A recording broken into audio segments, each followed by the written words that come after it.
அனைவருக்கும் வணக்கம். இந்த நம்ம என்ன பார்க்க போனால் டிஎன்பிசி குரூப் 1 தேர்வில் கேட்கப்பட்ட மேக்ஸ்க்கான எக்ஸ்ப்ளனேஷன் வீடியோ தான் நம்ம பார்க்க போகிறோம். ஸோ நேற்று வந்து எக்ஸாம் நடந்தது. நேற்றே ஒரு 10 கொஸ்டினுக்கான எக்ஸ்ப்ளனேஷன் வீடியோ வந்து நான் போட்டிருப்பேன். வீடியோ பார்க்காதவங்க இந்த வீடியோட டிஸ்கிரிப்ஷனில் அதுக்கான லிங்க் கொடுக்குறேன், பார்த்துக்கோங்க. ஸோ இந்த வீடியோவில் பார்ட் 2ஆக ரிமைனிங் இருக்கக்கூடிய 15 கேள்விகளுக்கான எக்ஸ்ப்ளனேஷன் வீடியோ தான் நான் வந்து பார்க்க போகிறோம்.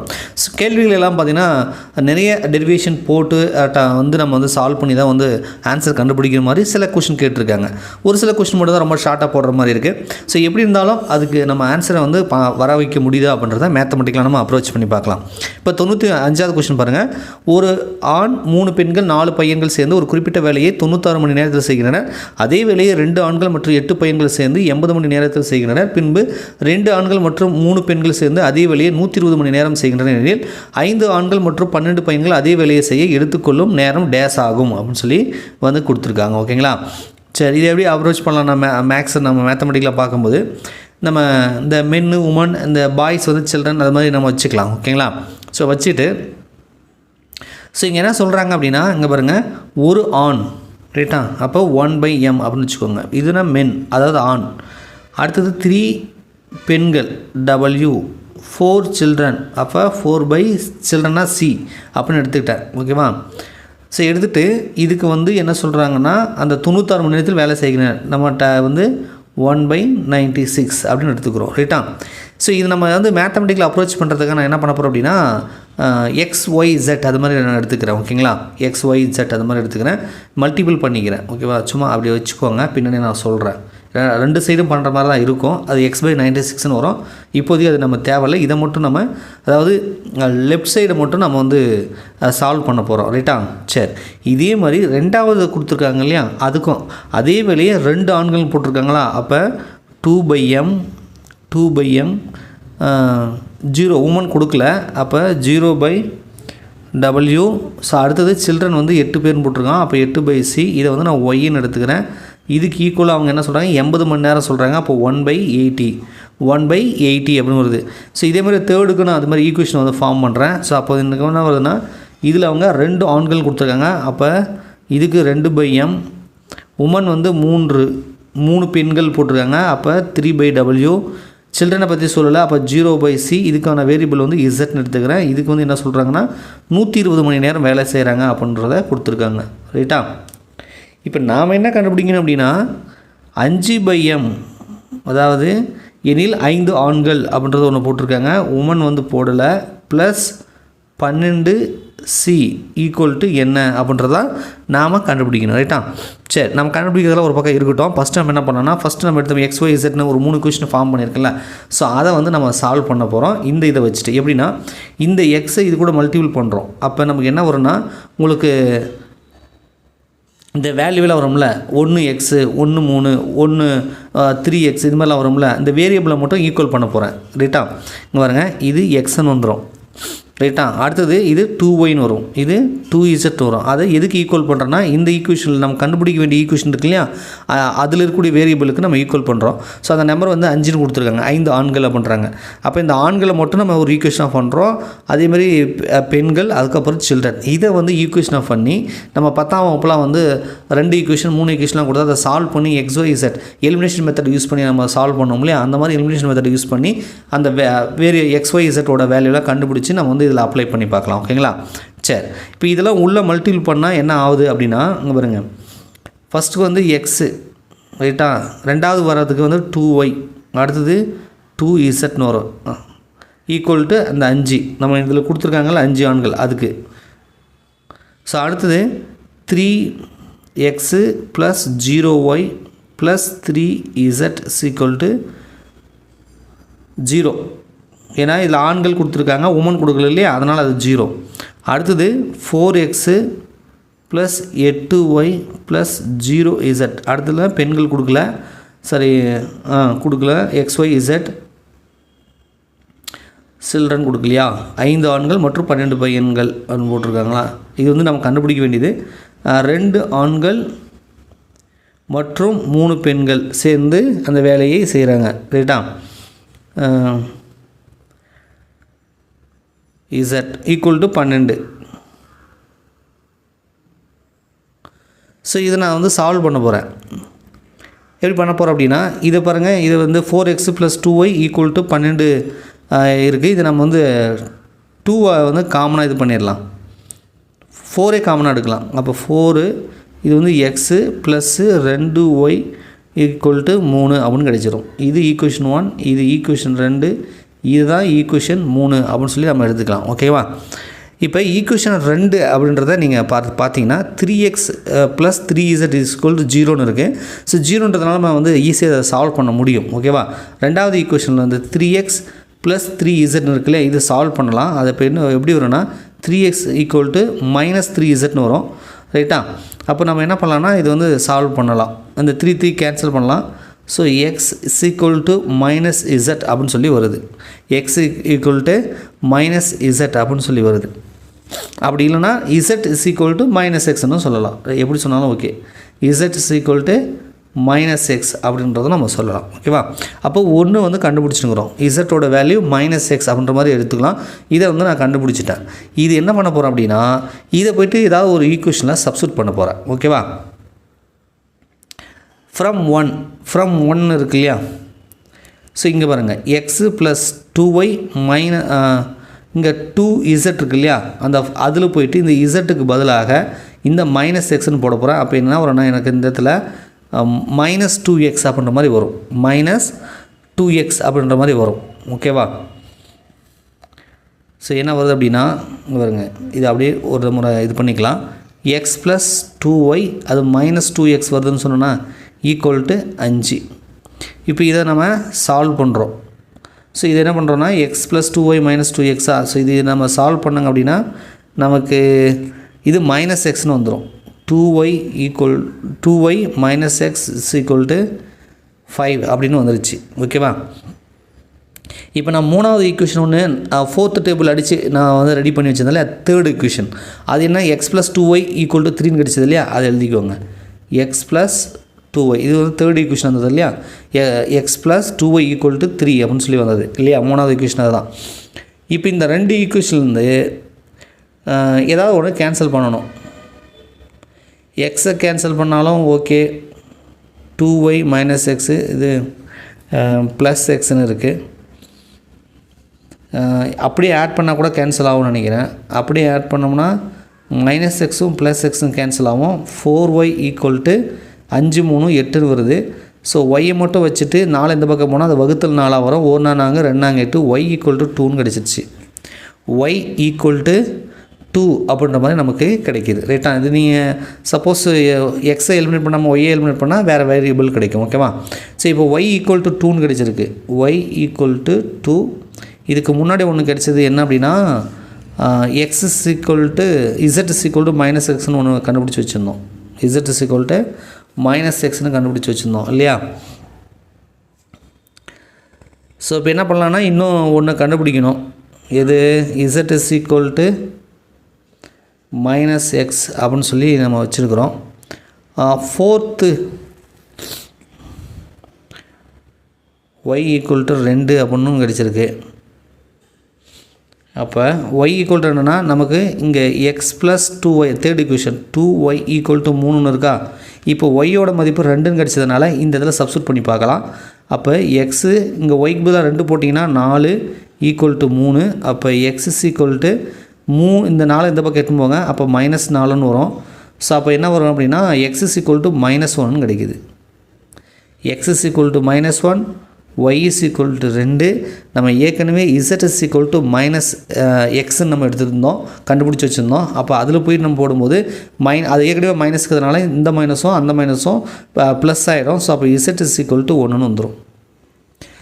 இப்போ நான் 3 கண்டுபிடிச்சிருக்கேன். x = -1, z = 1, y = 2. இந்த வேரியபிளும் எடுத்து என்ன பண்ண போகிறோம் அப்படின்னா இப்போ நம்ம சப்ஸ்டிட்யூட் பண்ண போகிறோம். இப்போ தான் வந்து மேக்ஸுக்கே வர போகிறோம். ரைட்டா? இப்போ x/96 அடுத்தது y/80, z/200. இப்போ நம்ம கண்டுபிடிச்ச xyz அந்த வேல்யூலாம் நம்ம போடலாம். இது -1, ஸோ -196 ப்ளஸ்ஸு y வந்து 2 கிடச்சிது. அப்போ 2/80. ஸோ z வந்து +1 கிடச்சிது. அப்போ 1/120. இது 120 Z/120 வரும் இல்லையா, 120 மணி நேரம் போட்டிருக்காங்க. ஸோ 120 வருது. இதை சால்வ் பண்ணணும். இப்போ -1/96 இது அடிச்சிங்கன்னா இது 40ன்னு வந்துடும். 40 வரும். 96 40 120ன்னு டினாமினேட்டரில் இருக்குது. ஸோ இதுக்கு எல்சிஎம் எடுத்திங்கன்னா உங்களுக்கு 960 அப்படின்னு சொல்லி கிடைக்குது. 960ன்னு வருது.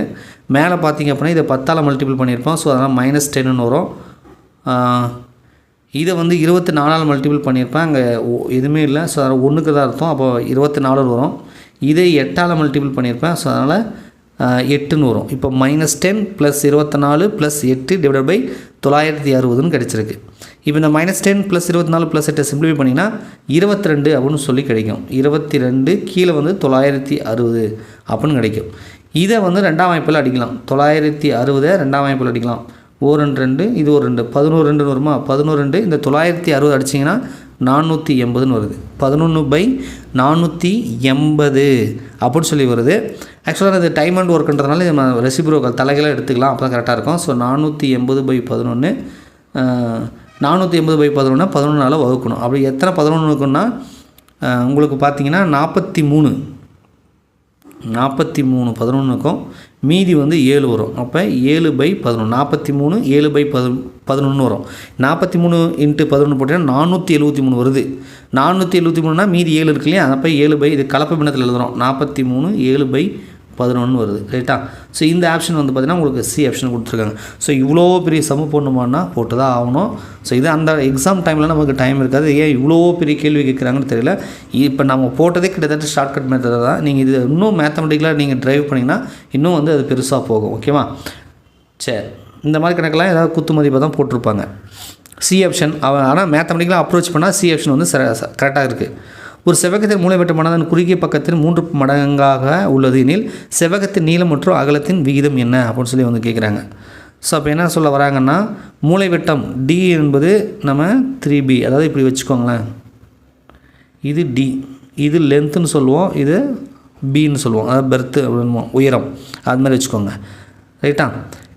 இப்போ என்னென்னா இது வந்து பித்தாகரஸ் தேற்றப்படி D² = L² + B² அப்படின்றது நமக்கு தெரியும். ரைட்டா. ஏன்னா 90 டிகிரி இருக்கும் செவ்வகத்தில். அப்போ D² = L² + B². இப்போ D தான் அவங்க என்ன சொல்லியிருக்காங்க, அந்த 3 மடங்காக குறுகிய பக்கத்தின் 3 பக்கம்னு சொல்லியிருக்காங்க. அப்போ 3B அப்படின்னு வந்ததா, D = 3B. அப்போ இதில் சப்ஸ்டிட் பண்ணுங்கள். 3B² = L² + B². இந்த 3B² பண்ணிங்கன்னா உங்களுக்கு 9B² வந்துடும். L² + B². இந்த 9B² இந்த B² இந்த பக்கம் 8 வந்துடுங்க. அப்போ -B² வரும். 9B² ஒரு B² போச்சுன்னா அது 8B² வரும். அதாவது L² = 8B² அப்படின்னு வருது. ஸோ இதுக்கு ரூட் எடுக்கணும். 8க்கு ரூட் எடுத்துனா 2 × ரூட்டுன்னு வரும். B²க்கு ரூட் எடுத்தால் அது Bன்னு வந்துடும்.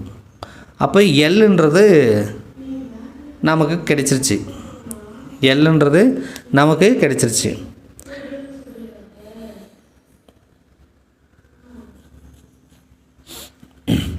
இப்போ நம்ம ரேஷியோ கண்டுபிடிக்க சொல்கிறாங்க இல்லையா, லென்த்துக்கும் பிரெத்துக்கும். அப்போ இது L.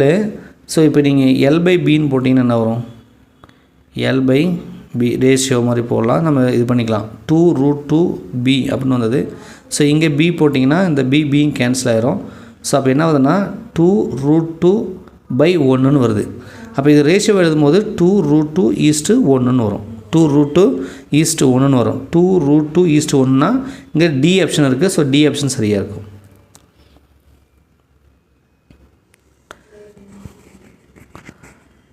ஸோ இந்த கணக்கு பாருங்கள். இது எப்படி எடுத்துக்கலாம் அப்படின்னா, x / 7.5 இது வந்து எதுக்கு ஈக்குவல்னா, இங்கே கொடுத்துருக்காங்கல்ல 7 17.5க்கு ஈக்குவல், 7 17.5க்கு ஈக்குவல். இது ஈக்குவேஷன் 1ன்னு வச்சுக்கோங்க. இதே மாதிரி ரெண்டாவது வேரியபிள் y இருக்குல்ல, அதுக்கும் எடுத்துக்கலாம். அப்போ அதை என்ன வரும்னா 8/y 7/17.5 இது ரெண்டாவது ஈக்குவேஷன் வச்சுக்கோங்க. 8/y 7/17.5 ரெண்டாவது ஈக்குவேஷன் வச்சுக்கலாம்.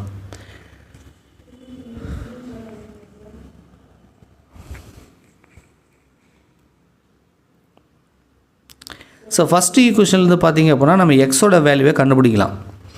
இந்த எக்ஸோட மதிப்பை கண்டுபிடிக்கலாம். இந்த 7.5 அப்படியே இந்த பக்கம் எடுத்துகிட்டு வந்துடுங்க. வகுத்தில் இருக்குதா, இந்த பக்கம் வந்தால் அது பெருக்கல்ல 7.5 அப்படின்னு வந்துடும்.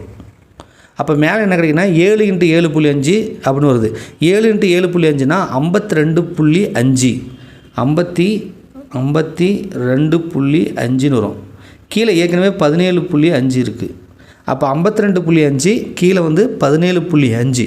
இதை அடிச்சிங்கன்னா x = 3ன்னு வருது. x = 3ன்னு வருது. இதே மாதிரி நம்ம இந்த இதுக்கு வந்து ஒய்யை கண்டுபிடிக்கலாம்.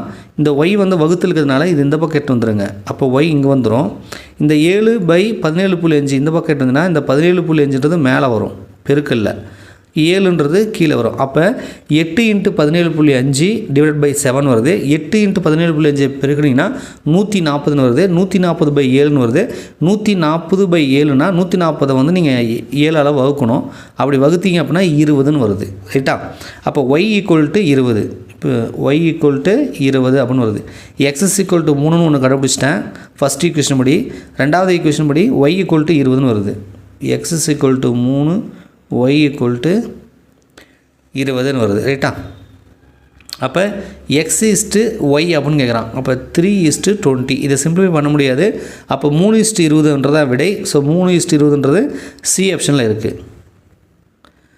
ரூபாய் 1600 P மற்றும் Q என்ற 2 நபர்களுக்கு 5:3 என்ற விகிதத்தில் பிரித்தால் Qவின் பங்கு என்னன்றாங்க. இது ரொம்ப சிம்பிளான கணக்கு தான். இந்த மாதிரி ரொம்ப ஈஸியாக கேட்டாங்கன்னா டக்கு டக்குன்னு போட்டுடலாம். ஸோ ஒன்றும் இல்லை, மொத்த பங்கு எவ்வளோன்னா 5 3 கூட்டிடுங்க. கூட்டினா 8 பங்குன்னு வரும். 8 பங்கு. இந்த 1600 8ஆல் வகுத்துருங்க. 1600 8ஆல் வகுத்தீங்க அப்படின்னா உங்களுக்கு 200ன்னு வரும். அதுதான் ஒரு பங்கு. இங்கே வந்து கியூவோட பங்கு தான் கேட்குறாங்க. கியூவோட பங்கு ரேஷியோவில் பார்க்கும்போது 3 பங்குன்னு சொல்லியிருக்காங்க. அப்போ 3 × 200 போட்டிங்கன்னா 3 2 6, ஸோ 600ன்னு வரும். விடை வந்து 600. ரொம்ப சிம்பிளாக இருக்குல்ல. இந்த மாதிரி கொஸ்டின் கேட்டாங்கன்னா டைம் கொஞ்சம் ஈஸியாக இருக்கும் நமக்கு. 600. ஸோ எல்சிஎம் வந்து கண்டுபிடிக்க சொல்கிறாங்க. இது வந்து இந்த மாதிரி கொடுத்துருக்காங்க. அல்ஜிபிரிக் இதாக நம்ம படிப்போம்ல இயற்கணிதத்தில், அந்த மாதிரி வந்து கொடுத்துருக்காங்க. ஸோ இது என்னென்னா ஒவ்வொரு டேர்மும் எடுத்து நம்ம ஃபேக்டரேஷனை பிரிக்கணும். அதாவது காரணிப்படுத்தணும்னு வச்சுக்கோங்களேன். அந்த மாதிரி பிரிக்கணும் வேரியபிளாகிறத. இந்த ஃபஸ்ட்டு டேர்முக்கு பண்ணலாம். அங்கே என்ன போட்டிருக்கா 2x² - 3xy² போட்டிருக்காங்களா? போட்டிருக்காங்க. இதில் எக்ஸுன்றதை மட்டும் வெளியெடுக்கலாம். ஏன்னா 2 டேர்ம்லேயும் எக்ஸ் வந்து காமனாக இருக்குது. அப்படி 2 டேர்ம்லேயும் நீங்கள் எக்ஸை காமனாக வெளியெடுத்திங்கன்னா மேலே ஸ்கொயர் வரதுனால அந்த எக்ஸுக்குமே அந்த ஸ்கொயர் வந்து வந்துடும். ஓகேவா?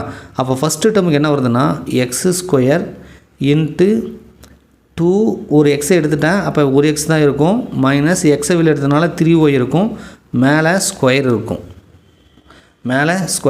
x² × 2x - 3y² இருக்குது. ரைட்? இது ஃபஸ்ட்டு டேர்ம். இதே நீங்கள் ரெண்டாவது டேர்ம் எடுக்கிறீங்க 4x - 6y³ இருக்குல்ல, இதில் ஏதாவது காமனாக எடுக்க முடியுமானா 2ன்றதை காமனாக எடுக்கலாம். 2 ஏன்னா 4 இருக்குது, அங்கே 6 இருக்குது, 2 எடுக்கலாம். ஸோ 2 எடுத்திங்கன்னா மேலே க்யூப் இருக்குது. அப்போ 2³ ஒன்று வரும். 2³ வெளியே வந்துடும். இப்போ நான் 2ன்னு எடுத்ததுனால இந்த இதில் 2x இருக்கும், இந்த இதில் 3y³ இருக்கும். இது செகண்ட் டேர்ம் மூலிமா எனக்கு கிடைச்சது. மூணாவது டேர்ம் 8x³ - 27y³ இருக்கு இல்லையா? ஸோ இதுலேருந்து என்ன பண்ணலாம் அப்படின்னா இந்த 8x³ 8ன்றதை 2³ போடலாம். 2 2 4 4 2 8 27ன்றதை 3 9 9 27 3³ போடலாம். அப்படி போட்டோம்னா இது என்ன வரும் அப்படின்னா இங்கே பாருங்க 2x³ - 27 அது வந்து 3ன்னு போடலாமா? அப்போ 3y³ வருது. அதாவது a³ - b³ வருது. a³ - b³ a - b × a² + b² போடுவோம் இல்லையா? அந்த இதில் போட்டுக்கலாம். ஸோ அப்படி போட்டிங்கன்னா உங்களுக்கு a - b அப்போ 2x - 3y ரைட்டா × a². a²னா 2x² வருமா? a² அப்போ 4x² plus ab. abனா 2 6 6xy plus b² அப்போ 9y². ஸோ இதனோட எல்சிஎம் தான் கேட்குறாங்க. அப்போ நம்ம இந்த ஃபேக்டரேஷனில் எது ஹையஸ்ட் பவரோ காமனாக இருந்துச்சுன்னா ஹையஸ்ட் பவர் எடுத்துக்கோங்க, காமனாக இல்லாத எல்லாத்தையும் எடுத்துக்கோங்க. இப்போ இந்த x² 2³ இல்லை. ஸோ அதனால் x² இந்த 2³ நான் எடுத்துக்கிறேன். அதுக்கப்புறம் வந்து எது காமன் ஆகுதுன்னா இந்த 2x - 3y காமன் ஆகுது. அதனோட ஹையஸ்ட் ஃபேக்டர் வந்து க்யூப்னு இருக்குது. அப்போ இங்கே எங்கே இருக்குன்னா x² பாருங்க 2 க்யூபு 2x - 3y க்யூபு அது பாருங்கள் இங்கே வந்துடுது. 4x² + 6xy 9y². இது காமனாக இல்லை, பட் காமனாக இல்லாததுமே எடுத்துக்கணும் இல்லையா? அப்போ இது வந்துடும். அப்போ x² 2 cube 2x - 3y whole cube 4x² + 6xy + 9y² வருது. ஸோ இதான் வந்து பி ஆப்ஷனில் இருக்குது. பி ஆப்ஷனில் இருக்குது. ஸோ பி ஆப்ஷன் தான் இதுக்கு சரி. பீட்டர் என்பது ஒரு தேர்வின் அதிக மதிப்பெண்களில் 30% பெற்று 10 மதிப்பெண்கள் வித்தியாசத்தில் தோல்வியடைகிறார். மேலும் பால் என்பவர் அதே தேர்வினை எழுதி மொத்த மதிப்பெண்கள் 40% பெற்று தேர்ச்சி பெறுவதற்கான மதிப்பெண்களை காட்டிலும் 15 மதிப்பெண்கள் அதிகம் பெறுகிற நிலையில் அந்த தேர்வோட தேர்ச்சி மதிப்பெண் பாஸ் மார்க் எவ்வளோ அப்படின்ற மாதிரி கேட்குறாங்க. ஸோ ஒருத்தன் வந்து 30% பெற்று 10 மதிப்பெண் வித்தியாசத்தில் தோல்வியடைகிறார். அப்போ அந்த 30% அவன் எடுத்துருப்பாள், அது கூட 10 கூட்டினா பாஸ் மார்க் கிடைக்கும். அது கான்செப்ட். இது 40% பெற்று தேர்ச்சி பெறுவதற்கான மதிப்பெண்ணை காட்டிலும் 15% அதிகம் பெற்றிருக்காரு. அப்போ 15 மார்க்கை கம்மி பண்ணால் 40% எடுத்திருப்பாங்க, அதுலேருந்து 15 மார்க்கை கம்மி பண்ணால் பாஸ் மார்க் கிடச்சிரும். ஸோ ஃபெயில் ஆனவங்களும் பாஸ் மார்க்கை கண்டுபிடிக்கலாம், பாஸ் ஆனவங்களும் அந்த பாஸ் மார்க்கை கண்டுபிடிக்கலாம். இந்த ரிலேஷன்ஷிப்பை ஈக்குவல் பண்ணி தான் நம்ம மொத்த மதிப்பெண்ணை கண்டுபிடிக்க போகிறோம். ரைட்டா? ஸோ ஒரு கான்செப்ட் கொடுத்துருக்காங்க, அந்த கான்செப்டை வச்சு நம்ம கண்டுபிடிக்கணும், அவ்வளோதான், வேறு ஒன்றும் இல்லை. இப்போ இப்போ வந்து நம்ம டோட்டல் மார்க்கை எக்ஸ்னு வச்சுக்குவோம், அது நமக்கு தெரியாது இல்லையா? ஸோ எக்ஸ்னு வச்சுக்குவோம். அதில் அவர் 30% எடுக்கிறார், ஒருத்தர் 30%. ரைட்டா? ஆனாலும் ஃபெயில் ஆகிட்டார். ஒருவேளை 10 மார்க் கூட போட்டிருந்தா அவர் பாஸ் பண்ணியிருப்பார். இதுதான் பாஸ் மார்க்கான ஈக்குவேஷன். இன்னொருத்தர் மொத்த மார்க் நம்ம எக்ஸ்னு எடுத்தோம், அவன் 40% எடுத்துருக்கிறான். இவன் வந்து அதிகமாக எடுத்துட்டான். அப்போ பாஸ் மார்க் வேணும்னா 15 மார்க்கை கம்மி பண்ணணும். ஏன்னா 15 மார்க்கை அவன் பாஸ் மார்க்கை காட்டிலும் 15 எக்ஸ்ட்ரா எடுத்துட்டான். அப்போ பாஸ் மார்க்குன்றது 15 கழிச்சா கிடச்சிரும். இப்போ 2 பாஸ் மார்க் வந்துருச்சு. ஃபெயில் ஆனவனோட பாஸ் மார்க்கு, ஜெயிச்சனோட பாஸ் மார்க்கு. அப்படின்னா பாஸ் மார்க்குன்றது 2 பேருக்கும் ஒன்று தான். டோட்டல் மார்க்கும் ஒன்று தான், பாஸ் மார்க்கு ஒன்றா தான் இருக்கும், ஃபிக்ஸ் பண்ணுவாங்க இல்லையா? ஸோ ஒவ்வொரு ஸ்டூடெண்ட்டுக்கும் தனித்தனியாக இருக்காது. ஒட்டுமொத்த கிளாஸுக்கும் பாஸ் மார்க் ஒன்றா தான் இருக்கும். இந்த ஈக்குவேஷன் வந்து எக்ஸை வந்து கண்டுபிடிக்கலாம். இப்போ 30% எக்ஸ்னால் நம்ம 30/100 போடுவோம்ல, 30/100 எக்ஸு ப்ளஸ் 10, இது 40x/100 -15 அப்படின்னு வருது. ரைட்டா? இதை நம்ம சால்வ் பண்ணணும். இங்கே கூட அடிக்கலாம், இல்லை அதுக்கப்புறமா கூட நீங்கள் அடிச்சுக்கலாம், அது உங்கள் விருப்பம். ரைட்டா? நான் என்ன பண்ணுறேன் அப்படின்னா அப்படியே வச்சுருக்கேன், பரவாயில்ல, இது ஒன்று பண்ணிக்கலாம். இந்த 10 இந்த -15 அப்படியே இந்த பக்கம் எடுத்துகிட்டு வந்துடுறேன். அப்போ 10 -15னா இந்த பக்கம் கொஞ்சம்னா +15 மாறும். ஸோ 25ன்னு கிடைக்கும். அதே மாதிரி இதை அந்த பக்கம் எடுத்துகிட்டு போயிடுறேன். ஏன்னா வேரியபிள்லாம் ஒரே பக்கமாக இருந்தால் தான் நம்மளால் ஈஸியாக சால்வ் பண்ணுறதுக்கு கொஞ்சம் ஈஸியாக இருக்கும். ஓகேவா? ஸோ அதனால் அப்போ 20 இந்த இதில் 40x/100 இதெல்லாம் சிம்பிளிஃபை பண்ணலாம், 0 கேன்சல் பண்ணலாம், பண்ணிக்கலாம். மைனஸ் இந்த பக்கம் 30/100x இருந்துச்சுல, அது இந்த பக்கம் வந்துருச்சு, 30x/100 அப்படின்னு வந்துருச்சு. டினாமினேட்டர் வந்து நமக்கு சேமாக தான் இருக்குது, ரொம்ப சிம்பிளாக இல்லை, 100ன்னு போட்டிருக்காங்க. ரைட்டா? 0 கேன்சல் பண்ணுங்கள். அப்போ 10ன்றது உங்களுக்கு டினாமினேட்டர்னால் காமனாக 10 வருது. அப்போ நம்ம அப்படி இது பண்ணிக்கலாம். ஓகேவா? அப்போ 4x - 3x/10 அப்படின்னு சொல்லி வந்துருச்சு. 4xல் சரி, இது 20ன்னு வரல, 25 வந்துருக்கணும். 25 ஏன்னா 10 - 15 10 15 கூட்டினா 25. அப்போ 25ன்னு இந்த இடத்துல இருந்துருக்கணும். 4xல் 3x போச்சுன்னா 1x தான். அப்போ x/10ன்னு வருது. இப்போ நமக்கு x மட்டும் தான் வேணும். இந்த வகுத்தல் 10 அப்படி இந்த பக்கம் எடுத்து வந்துடுங்க. அப்போ 25 × 10ன்னு வரும். ஸோ 25 × 10னா 250. அப்போ x = 250 அப்படின்னு சொல்லி வருது. அதுதான் வந்து மொத்த மதிப்பெண் 250. ரைட்டா? 250 இது எக்ஸு. ஆனால் இவங்க என்ன கேட்குறாங்கன்னா தேர்வின் தேர்ச்சி மதிப்பெண் பாஸ் மார்க் எவ்வளோங்க அப்படின்னு சொல்லி கேட்குறாங்க. இப்போ நம்ம ஃபெயில் ஆனவங்க என்ன பண்ணியிருக்கான், 10 மார்க் கம்மியாக எடுத்தான், 30% எடுத்துருக்கிறான். அந்த 250ல் 30% எடுத்தான். ஆனால் பாஸ் மார்க்குக்கு 10 மார்க் கம்மியாக எடுத்திருக்கான் இல்லையா? அந்த கான்செப்ட்டுக்கு என்ன பண்ணுறோன்னா இந்த 250ல் 30 கண்டுபிடிக்கிறோம். ரைட்டா? 30% எவ்வளோன்றது கண்டுபிடிக்கலாம். இதான் வந்து மொத்த மதிப்பெண் 250. ஸோ அப்போ 30% வேணும்னா × 30 ÷ 100. ரைட்டா? இதை சால்வ் பண்ணி பாருங்கள். 0 2 ஜீரோவுமே கேன்சல் ஆகிடுச்சு இல்லையா. அப்போ 3 × 25 வருது. அப்போ 75. அப்போ அவன் 30% என்பது 75 மார்க் எடுத்திருப்பான். ஆனால் அவன் பாஸ் மார்க்கை ரீச் பண்ணலை. ஏன்னா 10 மார்க் வந்து அவன் கம்மியாக எடுத்திருக்கான்னு போட்டிருக்காங்க. அப்போ +10 ஆட் பண்ணுங்கள். அப்போ 85. அப்போ 85 என்பது தான் அந்த தேர்வினோட தேர்ச்சி மதிப்பெண்ணாக இருக்கும். மதிப்பெண் வந்து 250. ஏன்னா ஒட்டுமொத்த மதிப்பெண்ணும் கொடுக்கல, அதையும் கண்டுபிடிக்கணும் இல்லையா.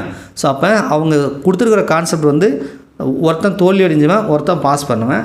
2 பேருமே பாஸ் பண்ண அந்த மதிப்பெண்ணை ரீச் ஆகிறதுக்கான கான்செப்ட் கொடுத்துருக்காங்க. ஒருத்தன் 10 மார்க் கம்மியாக எடுத்திருக்கான், ஒருத்தன் 15 மார்க் அதிகமாக எடுத்திருக்கான்றாங்க. அந்த ரிலேஷன்ஷிப்பில் ஒட்டுமொத்த மதிப்பெண் கண்டுபிடிச்சி அதில் இந்த ஏதாவது தேர்ச்சி அடைஞ்சவனோ அல்லது ஃபெயில் ஆனவனோ அவனுடைய பர்சன்டேஜ் மார்க்கை போட்டு அந்த ஈக்குவேஷனை சால்வ் பண்ணால் நமக்கு அந்த பாஸ் மார்க்குன்றது கிடைக்கிது. இதுதான் கான்செப்ட். அகில தேர்வில் 80% மதிப்பெண்களை பெற்றால் அவள் பெற்றது 576 மதிப்பெண்களில் அந்த தேர்வின் மொத்த மதிப்பெண் காண்க. இப்போ இதுக்கு முன்னாடி கண்டுபிடிச்சோம்ல, அதில் ஒரு சின்ன ஸ்டெப்பு அது வந்து ஃபுல்லாக வந்து போட வேண்டியதாக இருக்குது. இது வந்து சும்மா கொஞ்சமாக ஒரு ஸ்டெப்பில் போட்டுடலாம் ரைட்டா. அதாவது என்னென்னா 80க்கு வந்து 576 80% மதிப்பெண் பெற்றிருக்காங்க. அப்போ ஒட்டுமொத்த மதிப்பெண் அப்படின்றது கண்டிப்பாக 100 தான் இருந்திருக்கும். அப்போ 100க்கு அது எவ்வளோ அப்படின்னு கேட்குறாங்க. அப்போ 100 மேலே எக்ஸ்ன்னு போடுறோம். இதை சால்வ் பண்ண போகிறோம். ஒன்றில் இந்த 100 அப்படியே இந்த பக்கம் எட்டு வந்துடுங்க ரைட்டா. 100 இந்த பக்கம் எட்டு வந்துடுங்க. ஸோ அப்படி எட்டு வந்தீங்க அப்படின்னா 576 × 100 / 8 = x. இதுதான் நம்ம கண்டுபிடிக்க போகிறோம். 80 ஒரு ஜீரோ கேன்சல் பண்ணுங்கள். ஸோ அடுத்தது என்ன வரும்னா 2 10 4 2 8 இங்கே 4 அப்படின்னு சொல்லி வருது. இதை கூட ஓர்னாங்க 4 மீதி 1 நாங்க 16 மீதி 1 நாங்க 16. அப்போ 144 × 5ன்னு வருது. 144 × 5ன்னு வருது. 4 5 20 மீதி 2 4 5 20 இந்த 2ம் 22க்கு 2 மீதி 2 1 5 5 5 2ம் 7. அப்போ 720. அப்போ 720 என்பதே அந்த தேர்வோட மொத்த மதிப்பெண். ரொம்ப சிம்பிளாக தான் இருக்குது ரைட்டா. 720. இதை நீங்கள் ஷார்ட்கட்டாக போடணுன்னா ஒன்றும் இல்லை, ஏதாவது ஒரு ஆப்ஷன் எடுத்துகிட்டு அதில் 80% என்பது இது 576 வருதான்னு பார்த்து வந்துருந்துச்சுன்னா டக்குன்னு போட்டுடலாம் ரைட்டா. அப்போ மொதல் ஆப்ஷனே இது வரதுனால நீங்கள் ஆப்ஷனை சூஸ் பண்ணி கண்டுபிடிக்கிறோம்ல, அந்த மெத்தட் கூட போட்டுருக்கலாம். ஸோ 101 பார்த்துட்டான். அடுத்த உறுப்பு கான் அப்படின்றாங்க. ஸோ இதெல்லாம் ரீசனிங் 0.5 0.6 1.5 4 8.9 அப்படின்னு போட்டிருக்காங்க. ஸோ இதுக்கான டிஃப்ரென்ஸ் நம்ம பார்க்குறோம். ஸோ 0.5 இதுக்கு வந்து இதுக்கும் வந்து 0.1க்குது. இதுக்கும் பார்த்தீங்கன்னா 0.6னா 0.9 அப்படின்ற மாதிரி இருக்குது. ஸோ இதுக்கு வந்து பார்த்தீங்கன்னா 1.5க்கும் 4க்கும் பார்த்தீங்கன்னா உங்களுக்கு 2.5ன்னு இருக்குது. ஸோ 4க்கும் 8.9க்கும் பார்த்தீங்கன்னா 4.9 இருக்குது. இந்த டிஃப்ரென்ஸை பாருங்களேன். பார்த்தீங்கன்னா இங்கே 1ன்னு இருக்குது, இங்கே 9ன்னு இருக்குது, இங்கே 25 மாதிரி இருக்குது, இங்கே 49 மாதிரி இருக்குது. ஆனால் 2.5 4.9 இருக்குது. ஆனால் நமக்கு பார்க்குறதுக்கு எப்படின்னா இது 1 ஸ்கொயர், இது 3 ஸ்கொயர், இது 5 ஸ்கொயர், இது வந்து 7 ஸ்கொயர். ஒற்றைப்படையில் ஸ்கொயர் வர்ற மாதிரி வந்து அதில் டெசிமல் பிளேஸ் இருக்கிற மாதிரி தெரியுது. அப்போ அடுத்த நம்பர் எப்படி வரணும் அப்படின்னா 1 ஸ்கொயர் 3 ஸ்கொயர் 5 ஸ்கொயர் 7 ஸ்கொயர்னால் கண்டிப்பாக அடுத்தது 9 ஸ்கொயர்னு வரும். அதாவது 81ன்னு வரும். 81னா இவங்க கொடுத்துருக்குற இது மாதிரி பார்த்தீங்கன்னா 8.1ன்னு வரணும். அந்த டிஃப்ரென்ஸ் வந்து 8.1ன்னு வரணும் ரைட்டா. இந்த கான்செப்ட் இதெல்லாம் ரீசனிங் சம் 8.1. அப்போ கடைசி டேர்ம் வந்து 8.9, நமக்கு வந்து 8.1 வரணும் இல்லையா. 7 அந்த 9 81ன்ற வர மாதிரி வருது. அப்படி ஆட் பண்ணால் 9 1 0 10 10க்கு 0 மீதி 1 8 8 16 1 17. அப்போ 17.0 அப்படின்னு கிடைக்கிது. ஸோ 17.0 என்பதே அந்த அடுத்த உறுப்பு 8.9க்கு அப்புறம் 17.0ன்னு வரணும். ஸோ டி ஆப்ஷன் வந்து சரியாக இருக்குது.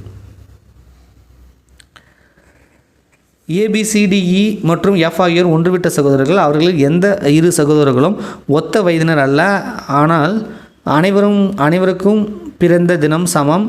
அவர்களில் மிக குறைந்த வயது உடையவர் 17 வயதும் மிக அதிக வயது கொண்டவர் E 22 வயதும். ஸோ அதிகமான வயசு ஈன்னு சொல்லிட்டாங்க, 22 வயது உடையவர். F ஆனவர் B மற்றும் Dக்கு இடையில் உள்ள ஏதோ ஒரு வயது கொண்டவர். A என்பவர் B விட பெரியவர், C என்பவர் D விட சிறியவர். கீழ்கண்டவற்றில் எது சாத்தியமில்லை அப்படின்றாங்க. ஸோ இவங்க சொன்னபடி இந்த இது ஸ்டோரி சொல்லியிருக்காங்கள்ல, இந்த ஸ்டோரி படி போடணும் அப்படின்னா இப்போ பெரியவனை இங்கே வச்சுக்கலாம். அவன் தான் டாப் 22 ரைட்டா, அவன் தான் பெரியவன் அப்படின்னு சொல்லிட்டாங்க. அது மட்டும் நமக்கு தெரியுது. ரொம்ப சின்னவன் அப்படின்னா அவன் 17 வயசு, ஆனால் அவன் யாருன்னு நமக்கு தெரியாது. 17 வயசு. இ என்பவன் 22 வயசு.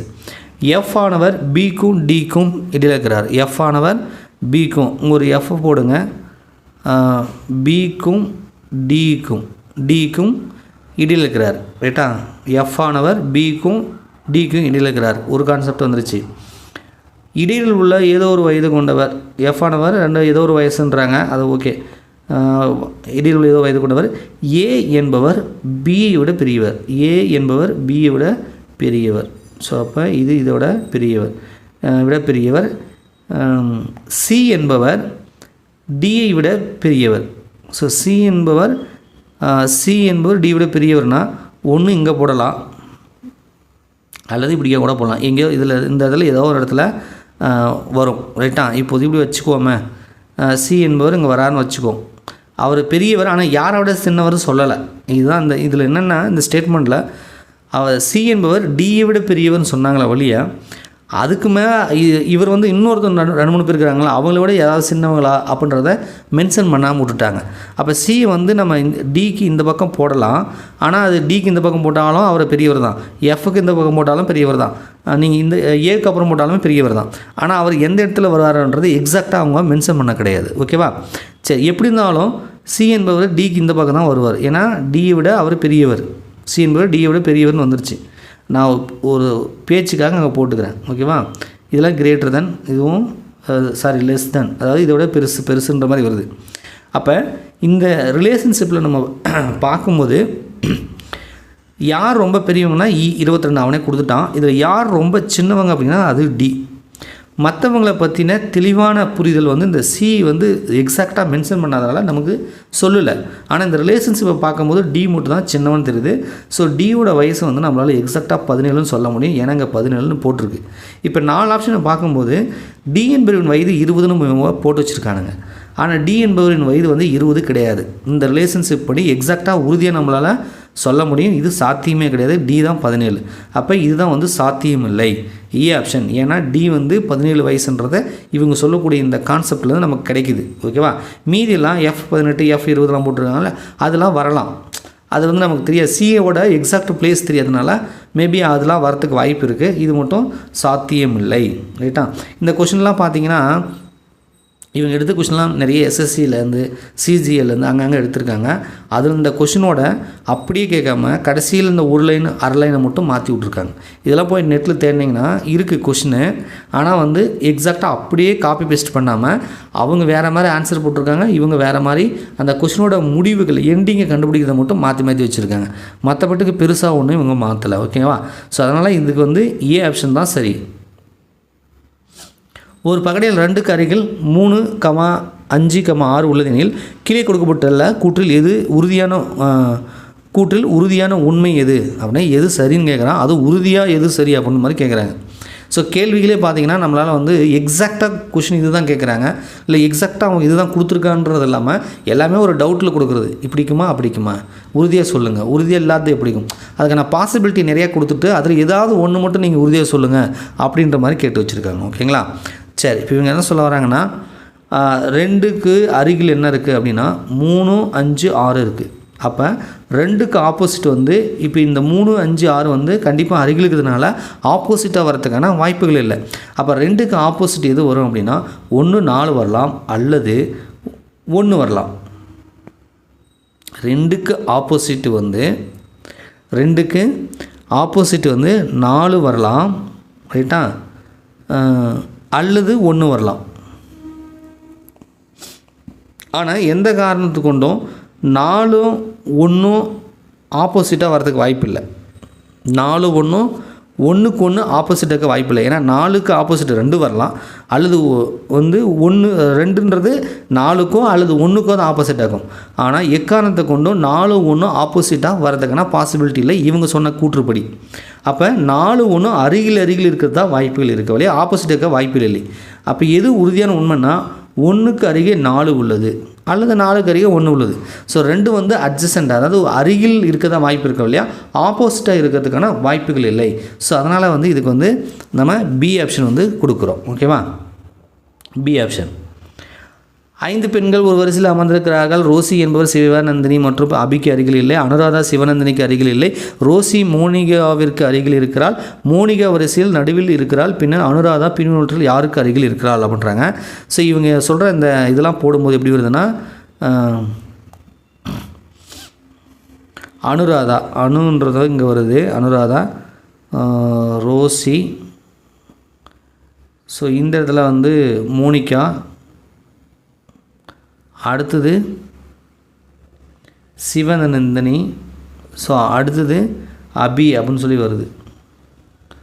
ரைட்டா, அனுராதா பின்னொன்றில் யாருக்கு அருகில் இருக்கா, அனுராதா யாருக்கு அருகில் இருக்கான்னா ரோசிக்கு அருகில் இருக்காங்க. அப்போ ஆப்ஷன் வந்து ரோசின்னு வரும்.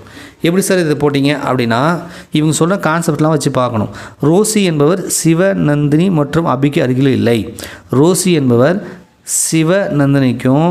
சிவநந்தினிக்கு அருகில் இல்லை, அபிக்கும் இல்லை.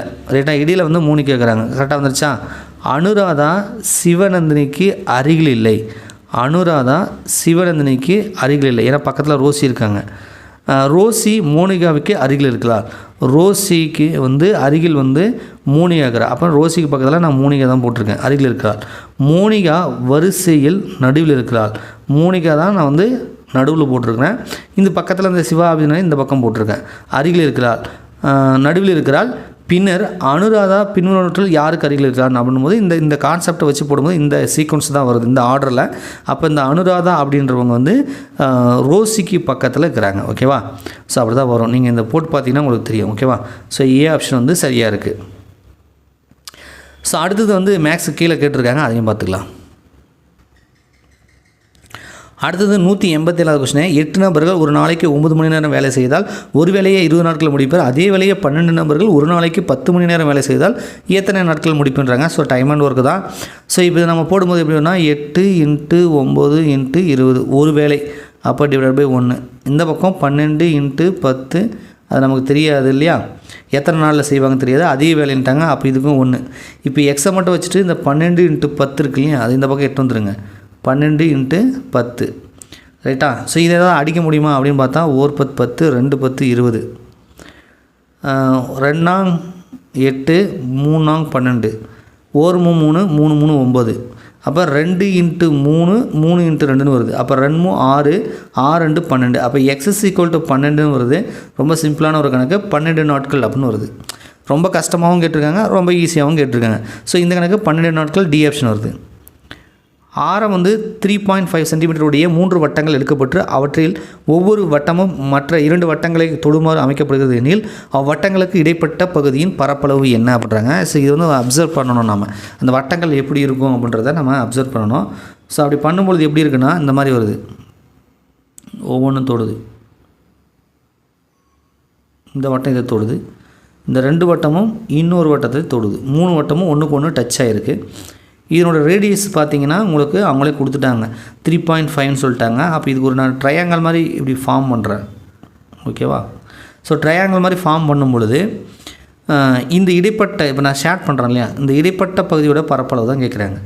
அப்போ நான் ஒட்டுமொத்தமாக இந்த ட்ரையாங்கலுக்கான பரப்பை கண்டுபிடிச்சி அதில் இந்த செக்டார் வருதில்ல, ஒரு இப்படி வட்டமாக போட்டு ஒரு சின்ன பகுதி வருதா, சர்க்கிளில் ஒரு செக்டார் பகுதி இருக்கா, இந்த மாதிரி மொத்தம் 3 செக்டார் இருக்குது. 1 2 3. இந்த 3 செக்டார் பகுதியோட பரப்பளவை கழிச்சிடணும். புரியுதா, ட்ரையாங்கலோட பரப்பை கண்டுபிடிச்சி அந்த 3 செக்டார் பகுதி வட்டத்தில் சின்ன பகுதி வருது இல்லையா, அந்த பகுதியை கழிச்சிட்டேன்னா எனக்கு இடைப்பட்ட பகுதி, அந்த 3 சர்க்கிளோட இடைப்பட்ட பகுதி டச்சான பகுதியோட பரப்பளவு கிடைச்சிடும். இதுதான் வந்து கண்டுபிடிக்கக்கூடிய மெத்தட் கான்செப்ட். அப்போ area of the equilateral triangle இது வந்து பார்த்திங்கன்னா இது வந்து 3.5னா இதுவும் 3.5 தான். அப்போ இந்த பக்கம் 7னா இந்த பக்கமும் 7, இந்த பக்கமும் 7. ஸோ 3 பக்கங்களும் ஈக்குவலாக சைடாக இருக்கும், அதாவது சமபக்க முக்கோணம்னு சொல்லுவோம் இல்லையா அது. அப்போ சமபக்க முக்கோணத்துக்கான அந்த பரப்பளவு கண்டுபிடிக்கிறதுக்கான ஃபார்முலா √3/4a² அப்படின்றத நம்ம போட முடியும். ஓகேங்களா, அப்போ நான் வந்து இது கண்டுபிடிச்சிக்கிறேன், அதாவது இந்த முக்கோணத்துக்கான பரப்பளவு கண்டுபிடிக்கிறேன். அப்போ √3/4 இன்ட்டு ஏ வந்து பக்கம் வந்து 7, அப்போ 7 ஸ்கொயர், அப்போ 7 49, 7 49 √3/4 இன்ட்டு 7 49. இதை சிம்பிளிஃபை பண்ணி பாருங்கள் ரைட்டா. ஸோ √3க்கான வேல்யூ போட்டு அப்ராக்சிமேட்டாக எடுத்துக்கோங்க. இது எக்ஸாக்டாக வர்றதில் ஒரு அப்ராக்சிமேட்டாக எடுத்துக்கோங்க. ஸோ √3 இதெல்லாம் போட்டு நீங்கள் அடித்து பார்த்தீங்கன்னா உங்களுக்கு 21.218 வருது.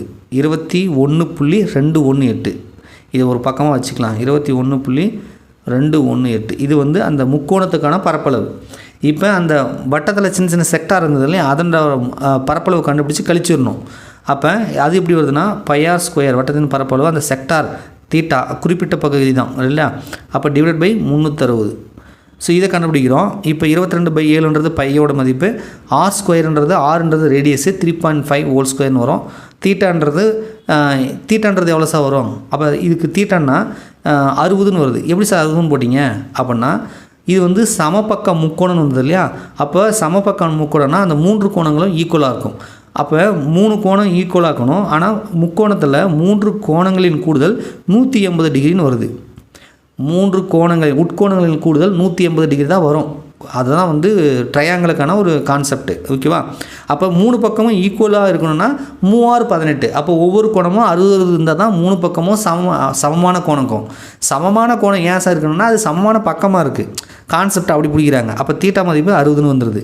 அப்போ இதை நம்ம 22/7 3.5 whole square into 60 divided by 360 அப்படின்னு போடுறோம். டிவைடட் பை 360ன்னு போடுறோம். இந்த 60 இந்த 360லாம் அடிக்கிறோம் ரைட்டா. அடிச்சுட்டு இதை சிம்பிளிஃபை பண்ணிங்கன்னா சிம்பிளிஃபை பண்ணி பாருங்கள். இதை போட்டு ஒர்க் அவுட் பண்ணி பாருங்கள்.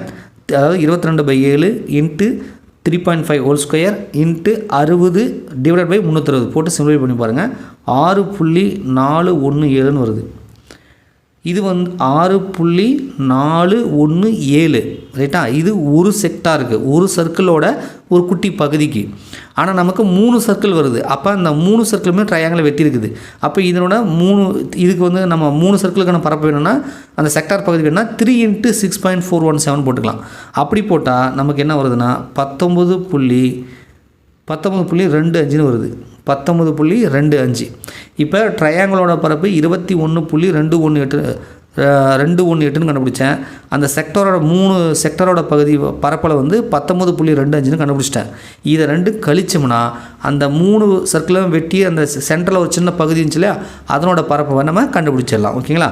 அப்போ 21.218 19.25 இது 0 கூட போட்டுக்கோங்க. ஓகேவா? அப்போ என்ன வரும்னா இது 8. இது வந்து பாரோ பண்ணுங்க. 11 11 5 போனால் 6, இங்கே 1 தான் இருக்கும். பண்ண முடியாதா? அப்போ இந்த 1 இங்கே கடவாங்க. அப்போ 11ன்னு வரும். 11ல் 2 போனால் 9ன்னு வரும். இங்கே வந்து எடுத்துட்டோம் இல்லையா, அப்போ இது வந்து இந்த இதில் 0 தான் இருக்கும் ரைட்டா. ஸோ இங்கே கடவாங்க. அப்போ 10ன்னு வரும். 10ல் 9 போனால் 1. அப்போ 1.968ன்னு கிடைக்குது. இதுக்கு நியரஸ்ட்டாக ஏதாவது இருக்குதான்னு பார்க்கலாம். 1.968ன்னு வருது. 96 இங்கே வருங்க இருக்கா. 1.96ன்னு வந்துருச்சு. எனக்கு இங்கே 8ன்னு வருது, இங்கே 7ன்னு போட்டிருக்கான். ஸோ டெசிமலில் தேர்ட் டெசிமலில் வந்து கொஞ்சம் மாறுபட்டுக்கிறதுனால ஒன்றும் தப்பு ஒன்றும் கிடையாது. ஸோ அதனால் 1.967 அல்லது 8, அங்கே 7 கொடுத்துருக்கான். ஓகே, அப்ராக்சிமேட்டாக இது ஓகே தான். ஸோ ஏ ஆப்ஷன் வந்து சரியாக இருக்குது. 3 ஆண்டுகளுக்கு கணக்கிட்டால் தனி வட்டிக்கும் கூட்டு வட்டிக்கும் இடையே உள்ள வித்தியாசம் வந்து 183 ஆக 5% ஆண்டு வட்டி விகிதத்தில் கிடைத்தால் அசலோட மதிப்பு என்னன்றாங்க. இப்போ நம்ம அசலை கண்டுபிடிக்கணும். இப்போ வந்து 2 ஆண்டுகளுக்கு தனி வட்டி கூட்டு வட்டிக்கு வித்தியாசன்றது ரொம்ப ஈஸி. அதே இது 3 ஆண்டுகளுக்கு கொடுத்துருக்கனால அந்த 3 ஆண்டுகளுக்கான தனி வட்டிக்கும் கூட்டு வட்டிக்கும் உள்ள அந்த வித்தியாசத்துக்கான ஃபார்முலா உங்களுக்கு தெரிஞ்சதுன்னா அதில் சப்ஸ்டிட் பண்ணி அந்த பியோட மதிப்பை கண்டுபிடிச்சிடலாம். ஓகேவா? சரி, இப்போ என்ன பண்ணலாம்னா டிஃப்ரென்ஸ் வந்து 183, அது டி அப்படின்னு வச்சுக்கோங்க. இப்போதைக்கு நான் 183 அப்படியே போடுறேன். அதுக்கு நான் ஃபார்முலா ஞாபகம் வச்சுக்கோங்க. P × R/100 ஹோல் ஸ்கொயர், அதுக்கப்புறம் R ப்ளஸ் அந்த 3 ப்ளஸ் அந்த ரேஷியோ வட்டி வீதம் வந்து வரும். ஓகேவா? அதுதான் ஃபார்முலா. Pன்றது நமக்கு தெரியாது, அப்படியே வச்சுட்டேன். R/100 Rன்றது 5%. So 5/100 whole square. 2 ஆண்டுகளுக்கு வித்தியாசம் இதுதான் வரும். P × R/100 ஹோல் ஸ்கொயர் தான் வரும். இது கூட இந்த 3 ஆண்டுகள் கேட்டதுனால இங்கே என்ன வரும்னா 3 + R/100 அதாவது 5/100. இது 3 ஆண்டுகளுக்கான ஃபார்முலா. இதை சிம்பிளிஃபை பண்ணணும். இங்கே பாருங்க 183 இந்த P இதை 5 அடிக்கலாம் 25 வரும். ஸோ அப்போ என்ன வரும்னா 1/20 ஹோல் ஸ்கொயர். ஸோ இதை அடிச்சிங்கன்னா 5 இது 20 இது கிராஸ் மல்டிப்ளிகேஷன் பண்ணால் 3 2 6 60 இது ஒரு 1 61 61/20 அப்படின்னு சொல்லி கிடைக்குது. இப்போ நமக்கு வேண்டியது பியோட வேல்யூ தான். அப்போ இதெல்லாம் இந்த பக்கம் எடுத்துகிட்டு வந்துடுங்க. பியை மட்டும் வச்சுக்கோங்க. இது எல்லாமே இந்த பக்கம் எடுத்துகிட்டு வாங்க. பெருக்கல் இருந்தால் வகுத்தல் வரும், வகுத்தல் இருந்தால் பெருக்கல் வரும். இப்போ இது வகுத்தலுக்கு தான், அப்போ பெருக்கல் வரும். 183 × 20 ஸ்கொயர்னால் 20 × 20ன்னு பெருக்கல் வரும். அதே மாதிரி 61/20. ஸோ இது என்ன வரும்னா 20/61ன்னு வந்துடும். அப்போ 3 20 இருக்குது. 3 20 கீழே 61 அப்படின்னு சொல்லியிருக்கு இல்லையா. இப்போ 3 20 பார்த்தீங்கன்னா 2 2 4 2 8 8000 வருமா. அதாவது 183 அந்த 20லாம் பெருக்கும்போது எனக்கு 8000 அப்படின்னு சொல்லி வந்துச்சு. கீழே 61ன்னு இருக்குது. இந்த பக்கம் P மட்டும் தான் இருக்குது. இப்போ இந்த 61 அடிக்கலாம். 61 61 3 61 183. அப்போ இங்கே 3ன்னு வந்துச்சு. இங்கே 8000 இருக்கா. அப்போ 8000 இருக்குது. அப்போ இதை சிம்பிளை பண்ணால் 3 8 24 ஒரு 3 0. அப்போ 24000 அப்படின்னு வருது. ஸோ 24000 என்பது அசலின் மதிப்பு. ஸோ சி ஆப்ஷன் சரி. ஸோ அடுத்தது ரமேஷ் ரூபாய் 15600 வைப்பு தொகையாக 10% தனி வட்டி விகிதத்தில் முதலீடு செய்கிறார். ஒவ்வொரு 2 ஆண்டின் முடிவிலும் அவர் வட்டி தொகையை அசலுடன் இணைக்கிறார். எனில் 4ஆம் ஆண்டின் முடிவில் கிடைக்கப்படும் வட்டி தொகை மட்டும் எவ்வளோ கேட்குறாங்க. 4ஆம் ஆண்டில் கிடைக்கக்கூடிய தொகை கேட்கல, 4ஆம் ஆண்டில் அந்த இணைக்கப்படும் வட்டி தொகை எவ்வளவு அப்படின்றது மட்டும் கேட்குறாங்க. ஸோ 2 வருஷத்துக்கு ஒரு டைம் அந்த வட்டியை ஆட் பண்ணுறாரு அப்படின்ற மாதிரி சொல்கிறாங்க. ஃபஸ்ட்டு ஒரு 2 ஆண்டுக்கு அவர் ஆட் பண்ணியிருப்பாரு. அடுத்து 4th வரும்போது அந்த வட்டிக்கு அசலுக்கு சேர்த்து தான் அவர் வட்டி கிடைச்சிருக்கு இல்லையா. இந்த கான்செப்ட் தான் யூஸ் பண்ணுறாங்க இவங்க, வேறு ஒன்றும் இல்லை. இப்போ PNR/100ன்றது நமக்கு தனி வட்டிக்கான ஃபார்முலா. அதாவது PNR/100. Pனா அசல், என்னன்னா நம்பர் ஆஃப் இயர்ஸு, ஆறுனா அந்த ரேட் ஆஃப் இன்ட்ரெஸ்ட்டு. இது 2 வருஷத்துக்கு ஒரு டைம் தான் இணைக்கிறான்னு சொல்கிறதுனால நம்ம என்ன 2ன்னு எடுத்துக்கலாம். ஓகேவா. அப்போ வட்டி தனி வட்டி எவ்வளோ சார் வரும்னா ஃபஸ்ட்டு 15600 10% வட்டி 2 ஆண்டுகள் /100 0 0 கேன்சல். அப்போ 156 × 10னா 10. அப்போ 1560 × 2. அப்போ என்ன வரும் அப்படின்னா உங்களுக்கு 3120ன்னு வருது. 3120. ஸோ 2 ஆண்டு முடிவில் அவருக்கு கிடைக்கக்கூடிய தனி வட்டி என்பது 3120. இந்த வட்டி என்ன பண்ணுறாருன்னா அசலோட ஜாயின் பண்ணிடுறாரு. அப்போ இந்த 15600 கூட இந்த 3120 ஆட் பண்ணிங்கன்னா உங்களுக்கு 2 ஆண்டு முடிவில் அசல் 18720ன்னு கிடைக்கும். இப்போ மறுபடியும் 2 வருஷத்துக்கு, அதாவது 4ஆவது வருஷத்தோட இறுதியில் வட்டி வரும் இல்லையா, அதை கண்டுபிடிக்கணும். அப்போ இதை அசல்னு வச்சுக்கோங்க. இது மறுபடியும் அதே PNR/100 போட்டோம்ல அந்த ஃபார்முலாவுக்கு அப்ளை பண்ணுங்கள். அப்போ அப்படி போட்டிங்கன்னா 18720 அதே 10% வட்டி அதே 2 ஆண்டுகள் /100 போடுங்க. 2 0 2 0 கேன்சல். அப்போ 1872 × 2 அப்படின்னு சொல்லி கிடைக்குதா. அப்போ இதை மல்டிபிள் பண்ணி பாருங்கள். ஸோ மல்டிபிள் பண்ணி பண்ணால் 3744ன்னு கிடைக்குது. ஸோ ஃபஸ்ட்டு முதல் 2 ஆண்டு காலத்தில் நமக்கு கிடைச்ச வட்டி 3120. அந்த வட்டி தூக்கி போய் அசலில் ஜாயின் பண்ணதுக்கப்புறம் அசல் 18720ன்னு கிடைச்சிது. அதனோட வட்டியை கண்டுபிடிக்கும் போது நமக்கு 3744 கிடைக்குது. ஸோ 4ஆம் ஆண்டு முடிவில் அவர் கிடைக்கக்கூடிய வட்டி தொகை 3744 இருக்கும். இதை தான் அவர் கூட அசல் கூட மறுபடியும் சேர்த்துருப்பார். அடுத்தது 6க்கு அடுத்த 2 வருஷத்துக்கு எக்ஸ்ட்ரா நமக்கு வேணும் பொழுது இந்த வட்டி தொகையை அவர் அசலோட சேர்த்திருப்பார். இணைக்கப்படும் வட்டி தொகை தான் கேட்குறாங்க. ஸோ இதுக்கு சி ஆப்ஷன் சரியாக இருக்குது. ரைட்டா. ஸோ 191வது கொஸ்டின் தான் நம்ம பார்ட் 1 வீடியோவில் பார்த்துட்டோம். ஏற்கனவே 10 கொஸ்டின் பார்த்தோம். ஸோ இந்த வீடியோவில் 15 கொஸ்டின் வந்து நம்ம பார்த்துருக்கோம். ஒட்டு மொத்தமாக அவங்க 25 கொஸ்டின் கேட்டாங்க. ஸோ 25 கொஸ்டினுக்கும் டீட்டெயில் எக்ஸ்ப்ளனேஷன் வந்து நம்ம பார்த்துருக்கோம். ரைட்டா? ஸோ நீங்கள் குரூப் 4 குரூப் 2க்கு படிக்கிறனாலும் குரூப் 1 எப்படி கேட்டிருக்காங்க, எந்த அளவுக்கு டஃப்பாக கேட்டிருக்காங்க, ரொம்ப டைம் பத்தாத அளவுக்கு ரொம்ப பெரிய சம்மாக கேட்டிருக்காங்க. பட் இந்த அளவுக்கு டஃப்பாக குரூப் 4 கேட்க மாட்டாங்க. உங்களோட கல்வி தரம் என்பது 10ஆம் வகுப்பு. அந்த 10ஆம் வகுப்பு தரத்தில் எவ்வளோ கேட்க முடியுமோ அப்படி தான் கேட்பாங்க. சார் மேக்ஸுக்குனாலே 10ஆம் வகுப்பு தரம் தானே சார் அப்படின்னு கேட்காதீங்க. அப்படி தான் சொல்லுவாங்க. பட் இருந்தாலும் டிகிரி ஹோல்டர்னா டிகிரி ஹோல்டருக்கு ஏற்ற மாதிரி கேட்பாங்க. 10ஆம் வகுப்பு படிச்சாங்கன்னா அவங்களுக்கு ஏற்ற மாதிரி கேட்பாங்க. ஸோ கொஸ்டினோட டிஃபிகல்ட்டி வந்து அதுக்கேற்ற மாதிரி தான் கேட்பாங்க. இருந்தாலும் கூட மேக்ஸை வந்து எப்படி கேட்டாலும் நம்ம சால்வ் பண்ணுறதுக்கு தெரிஞ்சுக்கணும். அதை நமக்கு வந்து டைம் பத்துதோ இல்லையோ, ஒரு கொஸ்டின் கேட்குறாங்கன்னா அதுக்கு சொல்யூஷன் எப்படி கண்டுபிடிக்கிறது, அது என்ன டிமாண்ட் பண்ணுது, அது எப்படி ட்ரைவ் பண்ணி கண்டுபிடிக்கணும். ஸோ இந்த விஷயங்களை நம்ம நிறைய தெரிஞ்சுக்கணும், நிறைய ப்ராக்டிஸ் பண்ணணும். அப்போ தான் டஃப்பாக ஒரு வேளை கேட்டால் கூட நம்ம அதை வந்து சால்வ் பண்ணி ஆன்சரை கண்டுபிடிச்சிட்டு போட்டு வரலாம். ஓகேவா? ஸோ அதுக்காக தான் இந்த வீடியோ நாங்கள் மேக் பண்ணோம். ஸோ நன்றி, வணக்கம்.